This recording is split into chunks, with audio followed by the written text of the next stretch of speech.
nothing but abuse. Pumps are up to get beat down. Hi everybody, it's Knockouts with Nika here with the weekend wrap up. Stay tuned. Okay, so first off, let me congratulate Oscar Valdez. Congratulations, yo, I was so wrong, and I'm not scared to admit it. That's why I do not gamble, because boxing, you never know where the wind blows. Miguel Berchelt, where were you? Oh, before I even go on, I hope that you're okay, and I hope you make a speedy recovery, because you didn't look good on the stretcher going into the ambulance, and I just hope you are fully recovered. But yo, where was Miguel Berchelt last night? He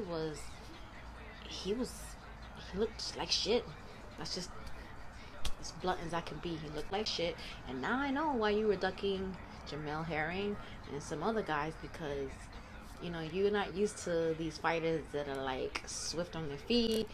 They're movers and shakers, and you just don't know what to do, and it showed last night.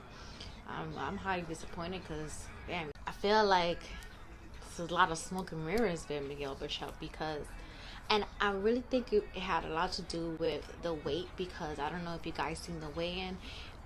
Earlier in the day, he got on the scale, and he needed help from his trainer to step on the scale. He did ultimately make the weight later in the day, but after he got off the scale, like, he was like chomping on peaches, and like it was his first meal and his last meal.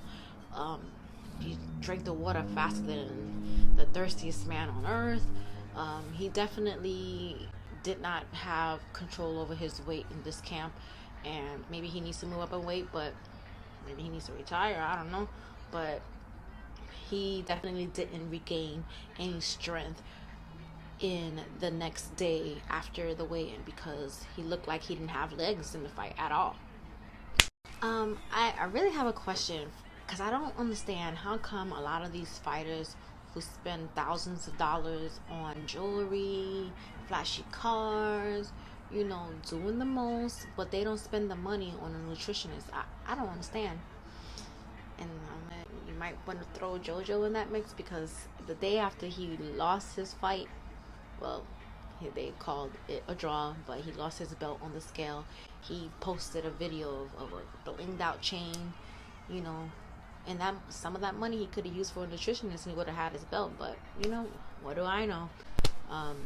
Yeah, boxers, invest in a nutritionist, because when you try to put on your weight back, it doesn't come back in the healthiest manner. You don't get your strength back, you don't get your legs back, and I think Miguel Berchelt is the perfect example of that. Miguel, get your nutritionist, maybe. Keep it moving. So what's in store for Oscar Valdez for his next fight? I think a name in the mix is Shakur Stevenson. They kind of called each other out. I think that's a good fight. Before the fight, Shakur was calling out Miguel Berchelt because he thought he was going to win, just like the rest of us, or most of us.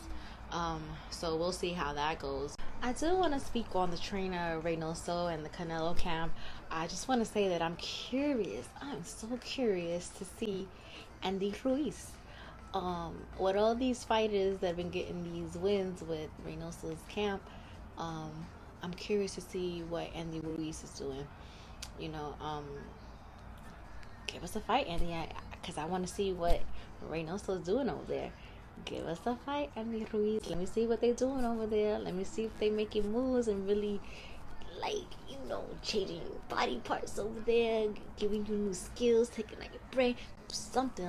I want to see Andy Ruiz, because I'm going to keep my thoughts on Reynoso until I see Andy Ruiz. Okay, so Adrian Broner, he had a fight last night. I tuned in to it in the middle of the fight, like everybody else. I think they were watching the Berchelt fight. I had actually both of them on, but I wasn't paying attention to Broner's fight. I chimed in and tuned in after the Berchelt fight was over, and from what I saw, I guess I was not really impressed. But he's been off for 2 years, and his weight requirement for that fight changed, because he couldn't make 140. They moved it to 147. There's a lot of funny style business going in there. So a lot of people are saying that Broner should not have won. He didn't throw enough punches. it's the same old Broner. People say he don't let his hands go, so I don't really know why everybody's crying. I guess they don't want to see him get these gifts. Gabriel Flores and Xander Zayas, they are both young fighters on top ranks, stable. They both look great last night. I don't really have too much to say about that because they're doing what they're supposed to be doing, you know, getting these fighters out of there. So keep it going, guys. Another UK upset last night as well. Josh Kelly got his ass beat. I don't even know how to pronounce the guy's name that beat him, but you know, keep that movement going because I am so happy it's happening, because I hate when fighters go over to the UK and they don't get calls or fights in their favor because, you know, everything is kind of mapped out for their UK fighter. But congratulations to that guy. I think his name was Avayalinson. I don't even know. Google it. But, you know, Josh Kelly, regroup, come back, do you. So thanks for tuning in. I'll be back next week with a wrap up for the Canelo fight. He'll be fighting Yildirim. I believe that's the way you pronounce it. But don't forget to like, share, and subscribe.